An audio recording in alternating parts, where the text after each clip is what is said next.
For the paint inlays, you just put a base color on and you can let that dry. And then when you put your second color on there, you want to put the paint inlay face down into the wet paint. I repeat, it needs to be wet paint, and clay and chalk paint dries very fast, so you sometimes have to mist it just a little bit before you put it down. There are grid lines on here, another patented thing by this company to help you line things up when you do want it lined up. Another thing I want to do for this particular look, because I want that wrinkled kind of look that I showed you up close, or will show you. So now I am just laying it down into there. You see where I crinkled over my project and some of the paint off of the paint inlay went into the paint, but it's okay for this look I'm going for, but be careful to not do that. So now after you get that laid down into there, you just mist it with water because you want it to look translucent. And then you take a wet sponge, a wet rag, and you just gently make sure the paint inlay is making full contact with your wet paint. So I'm just adding it here and there as I see fit.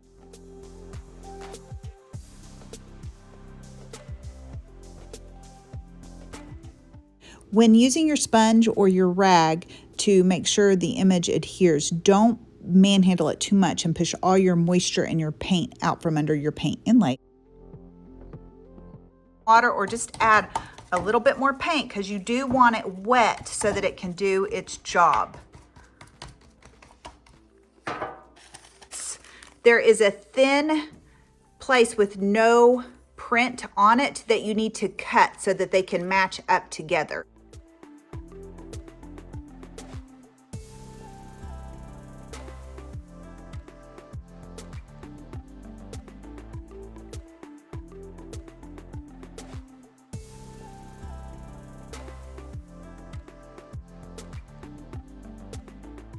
Of whatever your past project's color will go into it, and it'll make it even more dimension.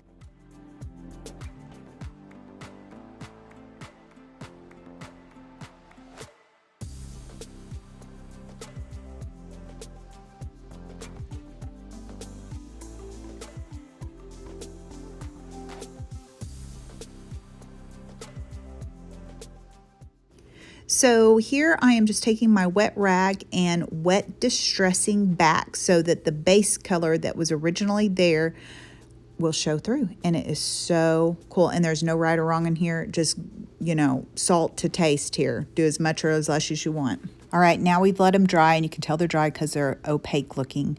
And now you spray it and you wait the longest 30 seconds of your life to peel them off. It is so satisfying, like peeling a sunburn off. Okay, that might gross some people out, but some people it's really fun. So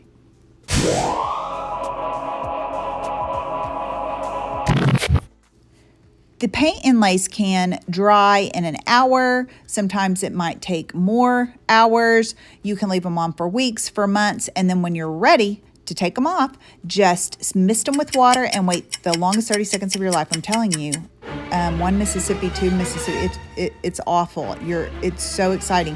And if it tears when you start pulling it off, re-wet it, let it set for a second. A hot mess. I just woke up and rolled out of bed, look, okay? I'm a sinking ship. Gets good, okay? I will show you. It will turn into something accidentally fabulous because I was sweating bullets. To build the cake. On this little dowel rod and the paintbrush, if I'd used a longer screw, I could have done one step and screwed the whole thing down into one and it'd have been done. But I didn't, so I'm just gonna hot glue that puppy down. All right, here the paint inlay looked too sharp, like it wasn't torn, so I'm just taking a little sandpaper and convincing it to look natural.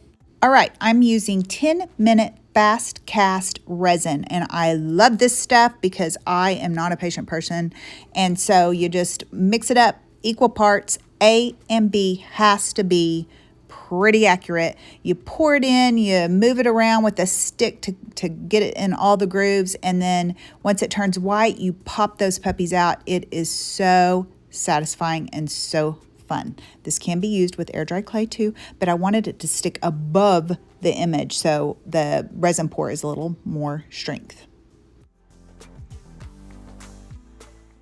Now don't be a perfectionist here, just get in there and do it. You can measure and mark the middle to kind of get that to where it doesn't drive you nuts if it's not right. You can paint these air dry clay and the resin pour molds before application or after. If it's air dry clay, you need to let it dry for 24 hours or have a really light hand so that you do not mar your image. You can use almost any kind of glue to put these molds on your piece, but when it is resin pour, sometimes if it's not a total flat back, I have found that the hot glue fills that gap in and just makes it easier to get it to stick and stick faster.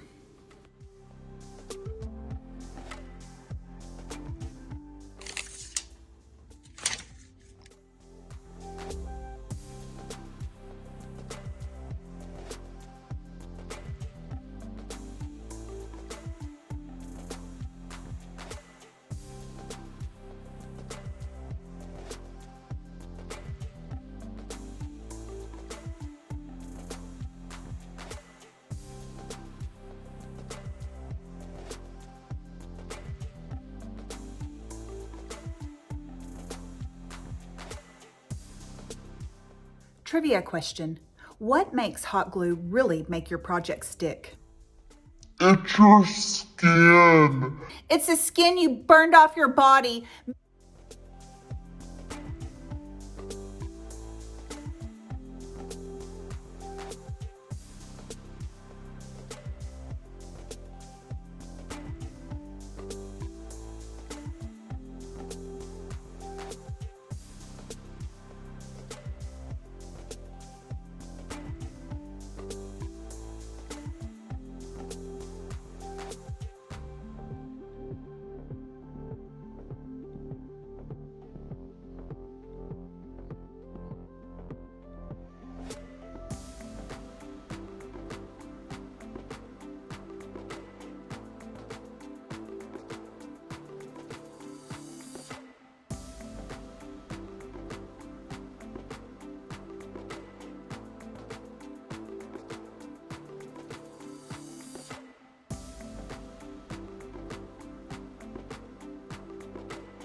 I am now using the DIY pigment powders and they are so fun. You dip your artist brush in water and then dip it in the powder and then just put it on and spray it and let it drip, or you can brush it out and it just adds intense color and some pops to whatever you're doing.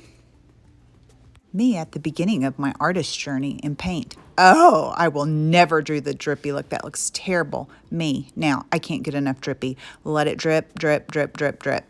I'm a hypocrite. I'm a drip-a-crit.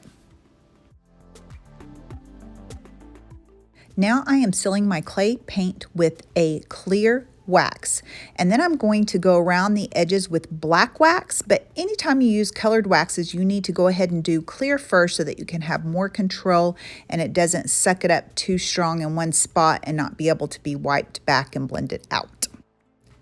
I love to use colored waxes on certain spots because it just really highlights or deepens the project that you're doing. Here's my mini pearl waxing brush. I don't know why I left the tag on, but I did. Now I just think of mini pearl watching Hee Haw with grandma. So I just leave it on. I think it's kind of fun.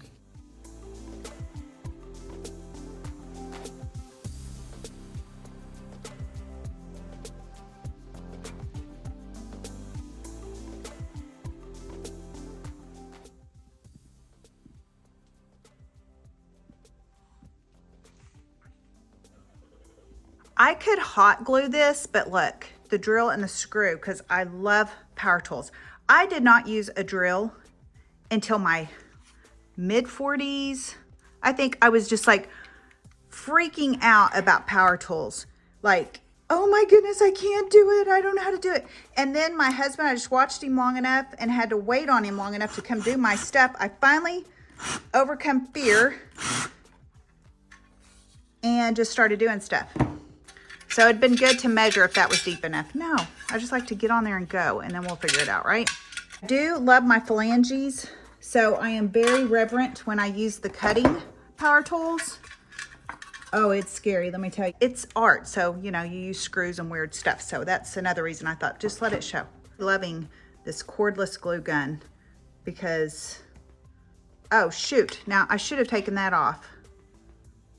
Well, we're going with it now. So take that off so it'll lay more flush. Do as Mama says, not as Mama does.